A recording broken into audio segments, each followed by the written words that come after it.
ನಮಸ್ಕಾರ ವೀಕ್ಷಕರೇ, ಇವತ್ತಿನ ವಿಡಿಯೋದಲ್ಲಿ 3 ಪ್ರಮುಖವಾದ ವಿಷಯಗಳ ಬಗ್ಗೆ ತಿಳಿದುಕೊಳ್ಳೋಣ. ಆಹಾರ, ಲೈಂಗಿಕತೆ ಮತ್ತು ನಿದ್ದೆ ಇವುಗಳು ಮನುಷ್ಯನಿಗೆ ಹಾಗೂ ಪ್ರಾಣಿಗಳಿಗೆ ಸಾಮಾನ್ಯವಾಗಿ ಇರುತ್ತವೆ. ಆದರೆ ಎಷ್ಟೋ ಜನರಿಗೆ ಇದರ ಬಗ್ಗೆ ಸರಿಯಾದ ಮಾಹಿತಿ ಇಲ್ಲ. ಇನ್ಡಿಸಿಪ್ಲಿನ್ ಲೈಫ್ ಸ್ಟೈಲನ್ನು ಲೀಡ್ ಮಾಡ್ತಾ ಸಾಕಷ್ಟು ರೋಗಗಳಿಗೆ ಬಲಿಯಾಗುತ್ತಿದ್ದಾರೆ. ವೀಕ್ಷಕರೇ, ನೀವು ನಮ್ಮ ಚಾನಲನ್ನು ಸಬ್ಸ್ಕ್ರೈಬ್ ಮಾಡಿಲ್ಲ ಅಂದರೆ ದಯವಿಟ್ಟು ಸಬ್ಸ್ಕ್ರೈಬ್ ಮಾಡಿಕೊಂಡು ಪಕ್ಕದಲ್ಲಿರುವ ಬೆಲ್ ಐಕನ್ನ ಪ್ರೆಸ್ ಮಾಡೋದನ್ನು ಮರಿಬೇಡಿ. ಈ ವಿಡಿಯೋಗೆ ನಿಮ್ಮದೊಂದು ಲೈಕ್ ಇರಲಿ. ಆಹಾರ ಮತ್ತು ನಿದ್ದೆ ಎನ್ನುವುದು ಕೇವಲ ದೇಹಕ್ಕೆ ಸಂಬಂಧಿಸಿದ ವಿಷಯವಾಗಿದೆ. ಲೈಂಗಿಕತೆ ಮನುಷ್ಯನ ಮನಸ್ಸಿಗೆ ಅಥವಾ ಆಲೋಚನೆಗೆ ಸಂಬಂಧಿಸಿದ್ದಾಗಿದೆ. ಅಂದರೆ ಕೆಲವು ಸಮಯಕ್ಕೆ ಬರುವಂತಹ ಆಲೋಚನೆ ಅಷ್ಟೇ. ಲೈಂಗಿಕತೆ ಇಲ್ಲದೆ ಮನುಷ್ಯ ಬದುಕಬಹುದು, ಆದರೆ ಆಹಾರ ಸೇವಿಸದೆ ನಿದ್ದೆಗೆ ಹೋಗದೆ ಬದುಕಲು ಸಾಧ್ಯವಿಲ್ಲ. ವೀಕ್ಷಕರೇ, ನಿದ್ದೆ ಹಾಗೂ ಆಹಾರ ಇವು ಯೋಚನೆಗಳಲ್ಲ, ಇವು ದೇಹಕ್ಕೆ ಬೇಕಾಗಿರುವ ಅವಶ್ಯಕತೆಗಳು. ದೇಹಕ್ಕೆ ಅವು ಮುಖ್ಯವಾಗಿವೆ.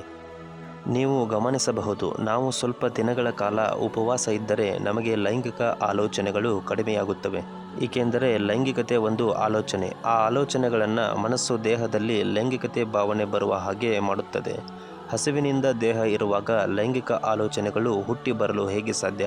ಇದರಲ್ಲಿ ನಾವು ಅರ್ಥ ಮಾಡಿಕೊಳ್ಳಬಹುದಾದ ಪ್ರಮುಖವಾದ ವಿಷಯ ಎಂದರೆ ಆಹಾರಕ್ಕೂ ಮತ್ತು ಲೈಂಗಿಕತೆಗೂ ಹತ್ತಿರವಾದ ಸಂಬಂಧವಿದೆ. ಕೆಲವರ DNA ಸರ್ವೆ ಮಾಡಲಾಗುತ್ತೆ.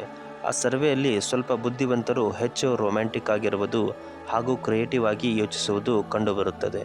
ಹಾಗೂ ಅವರು ಕಡಿಮೆ ಆಹಾರವನ್ನು ಸೇವಿಸುತ್ತಾರೆ ಎಂದು ತಿಳಿದು ಬರುತ್ತದೆ.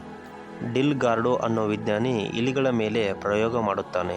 ಕೆಲವು ಇಲಿಗಳಿಗೆ ಒಂದೇ ಹೊತ್ತು ಊಟವನ್ನು ಇಡುತ್ತಾನೆ, ಇನ್ನು ಕೆಲವು ಇಲಿಗಳಿಗೆ 2 ಹೊತ್ತು ಊಟವನ್ನು ಇಡುತ್ತಾನೆ, ಹಾಗೂ ಇನ್ನೂ ಕೆಲವು ಇಲಿಗಳಿಗೆ 3 ಹೊತ್ತು ಊಟವನ್ನು ಇಡುತ್ತಾನೆ. ಕೆಲವು ದಿನಗಳ ನಂತರ ನೋಡಿದಾಗ ವಿಚಿತ್ರ ಏನೆಂದರೆ 1 ಹೊತ್ತು ಊಟವನ್ನು ತಿಂದ ಇಲಿಗಳು ಜಾಸ್ತಿ ದಿನಗಳು ಬದುಕುತ್ತವೆ ಹಾಗೂ ಚಟುವಟಿಕೆಯಿಂದ ಮತ್ತು ಲೈಂಗಿಕ ವಿಷಯದಲ್ಲಿ ಉಳಿದ ಇಲಿಗಳಿಗಿಂತ ಹೆಚ್ಚು ಚುರುಕಾಗಿ ಇರುತ್ತವೆ. ನಾವೆಲ್ಲ ದಿನಕ್ಕೆ 3 ಅಥವಾ 4 ಬಾರಿ ಊಟ ಮಾಡಿದರೆ ದೇಹದಲ್ಲಿ ಡೈಜೆಷನ್ ಸಿಸ್ಟಮ್ಗೆ ಕೆಲಸ ಜಾಸ್ತಿ ಆಗುತ್ತೆ. ಅದಕ್ಕೆ ವೇಗವಾಗಿ ಮತ್ತು ಹೆಚ್ಚಾಗಿ ರಕ್ತ ಪ್ರಸರಣ ಅವಶ್ಯಕತೆ ಬರುತ್ತದೆ. ಇದರ ಪರಿಣಾಮವಾಗಿ ಏನಾಗುತ್ತೆ ಅಂದರೆ ಮೆದುಳಿಗೆ ಸಿಗಬೇಕಾದ ಸರಿಯಾದ ಪ್ರಮಾಣದ ರಕ್ತ ಸಿಗುವುದಿಲ್ಲ.